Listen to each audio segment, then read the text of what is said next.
Hi there, Cancerians. Thanks so much for tuning in. I'm Astrogirl, and we're looking at April 27 through May 3rd. And there's a very interesting full moon in Scorpio on Sunday, May 3rd. And of course, Scorpio is your fellow water sign, your water cousin, and your fifth house of romance, creativity, and self fulfillment.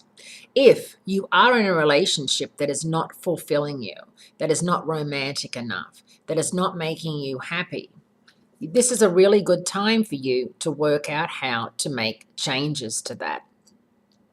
Sometimes we feel that being in a relationship is better than being single.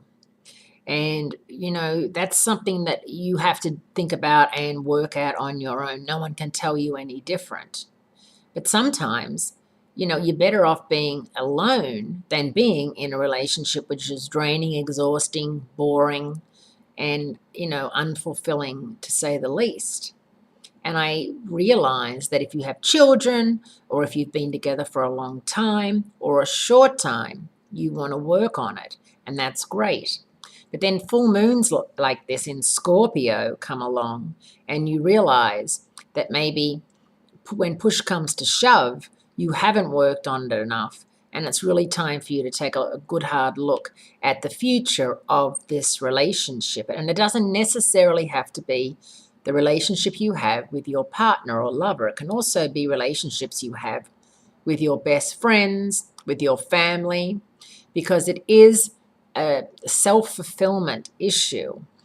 And you know what it's like when you hang out with people and they just bring you down and they're negative and they're bigots or they're racist in some way and they make you feel very uncomfortable. It's just not cool. It's really important that we all surround ourselves with positive, inspirational people, because being a water sign, you're very, they say that you're a psychic sponge. They say that about Pisces, but I think all the water signs, you do tend to take on what other people are saying around you. And if it's negative, you get into a bit of a negative frame of mind. You can also be possessive, Cancerians. And so I think that comes into play a little bit too. You might not be exactly thrilled about your relationship with your partner, but you're possessive and you don't want to think about him or her with anybody else. You'd rather have them and have both of you feeling like you may be missing out on something or unhappy than maybe let him go or let her go. And that's also something to think about, because if that's the case, that's really not a very fair way to go about things. And you know that. I'm not telling you anything you haven't felt before. Mercury, the communicator, moves into Gemini this week, your 12th house of past karma and subconscious. You could find that someone from your past contacts you, most likely through social media, because you can't seem to get away from being contacted on social media.